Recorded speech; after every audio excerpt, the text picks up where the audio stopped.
ആ ചെല്ല് ചെല്ല്. ദൈവത്തിനും ദൈവത്തെ പൂജിക്കുന്നവനും നീ അങ്ങോട്ട് ചെല്ലാത്തത് കൊണ്ട് വല്ലാത്തൊരു അസ്വസ്ഥത ഉണ്ടാവും. നീ ചെന്നിട്ട് വേണം അവരെയൊക്കെ ഒന്ന് വിളിച്ചുണർത്താൻ. നിങ്ങളുടെ നാവിന്ന് നല്ലതൊന്നും വരില്ലേ മനുഷ്യ? ഞാനൊരു ജയിൽ പുള്ളിയല്ലേടി, ഒരു ക്രിമിനൽ അല്ലേ. അപ്പൊ പിന്നെ ഇത്രയൊക്കെ പ്രതീക്ഷിച്ചാ മതി. അതെ, ഞാൻ ജയിലിനകത്ത് പോയി കഴിഞ്ഞാൽ പിന്നെ ഈ വീട്ടിനകത്തൊരു ആൺതുണ ഇല്ല. ഒരാളെ നമുക്ക് കണ്ടെത്തണ്ടേ? ഞാൻ പറഞ്ഞ ഇത്തിരി കൂടി പോകും കേട്ടോ. അല്ലടി, നിനക്കിപ്പോഴും ഒരു കല്യാണ പെണ്ണിന്റെ പ്രായമൊക്കെ തോന്നൂ.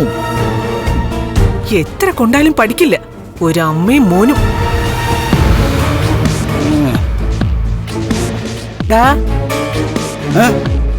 എന്താടാ അവള് പറഞ്ഞിട്ട് പോയേ? ഓ, പതിവ് പല്ലവിക്ക് തന്നെ. എന്തൊക്കെ പറഞ്ഞാലും അവളുമാര് വിചാരിക്കുന്ന പോലെ കാര്യങ്ങളൊക്കെ നടക്കും. വിഷം കലർന്ന പാല് അകത്ത് ചെന്നിട്ട് അവളുടെ കൊച്ചുമോൾക്ക് ഒന്നും സംഭവിച്ചില്ല. അമ്മേ, ആ നന്ദി കെട്ട സ്ത്രീ ഒരു കാരണവശാലും കുഞ്ഞിന് വിഷം കലർന്ന പാലായിരിക്കില്ല കൊടുത്തത്. അല്ലെങ്കിൽ തന്നെ അവർക്ക് അതിനൊക്കെ വലിയ പേടിയാണെന്നാ ദേവരാജൻ എന്നോട് പറഞ്ഞത്. പിന്നെ നീ എന്തിനാണ് അവർക്ക് പൈസ എണ്ണി കൊടുത്തേ? അത് മുതലാക്കാൻ എനിക്കറിയാമേ. ഓ, നീ കൊറേ മുതലാക്കും. ഒരുത്തര് പൈസ കൊടുത്തൊരു കള്ളസ്വാമി വീട്ടിലെ അങ്ങോട്ട്, എന്നിട്ട് എന്തായി? അതുകൊണ്ട് ഇപ്പൊ എന്താ അമ്മേ സംഭവിച്ചേ? നമ്മളെ ദേവരാജന്റെ അമ്മ പറ്റിച്ചെങ്കിൽ ദേവരാജന്റെ പാമ്പൂതിയില്ലേ? അമ്മ ചതിച്ചാൽ ശിക്ഷ മകനാ. എടാ, അത് പറഞ്ഞപ്പോഴാണ് ഞാൻ ഓർത്തേ. അവനെ പാമ്പ് കൊത്തിയ സമയത്താണോന്നറിയില്ലടാ. ഇന്നലെ നമ്മുടെ പറമ്പിലെ ഒരു പാമ്പ് പത്തി വിടർത്തി നിൽക്കുന്നത് ഞാൻ കണ്ടതാ. ഇവിടെ അങ്ങനെ പാമ്പിന് ഒളിച്ചിരിക്കാൻ പറ്റിയ വീടല്ലല്ലോ. അങ്ങനെയൊന്നും പാമ്പ് വരത്തുമില്ല. ആര് പറഞ്ഞു വരത്തില്ലെന്ന്? ഞാൻ കണ്ടിട്ടുണ്ടല്ലോ ഇവിടെ ഒന്ന് രണ്ടെണ്ണത്തിനെ. അത് വല്ല ചേരയായിരിക്കോ? അതിനെ തന്നെ ആയിരിക്കും അമ്മ കണ്ടേ. ചേര പത്തി വിടർത്തുവോ? ഇന്നത്തെ കാലത്ത് ചേരയല്ല, നീർക്കോലി വരെ പത്തി വിടർത്തും. അതുകൊണ്ട് അതിന് വലിയ അത്ഭുതമൊന്നുമില്ല.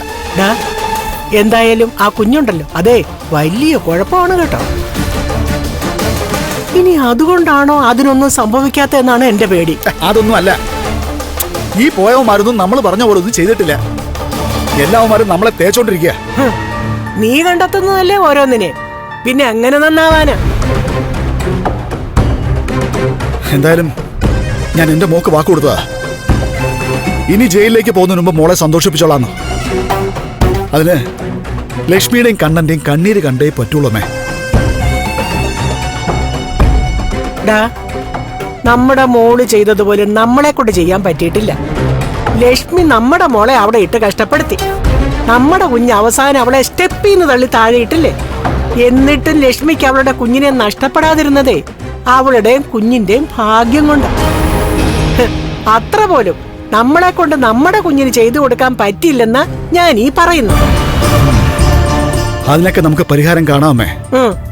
കണ്ട കരുണമോള് നിന്നെ അച്ഛനായിട്ട് അംഗീകരിക്കും, അല്ലെങ്കിൽ നിന്നെയും തള്ളിക്കളയും.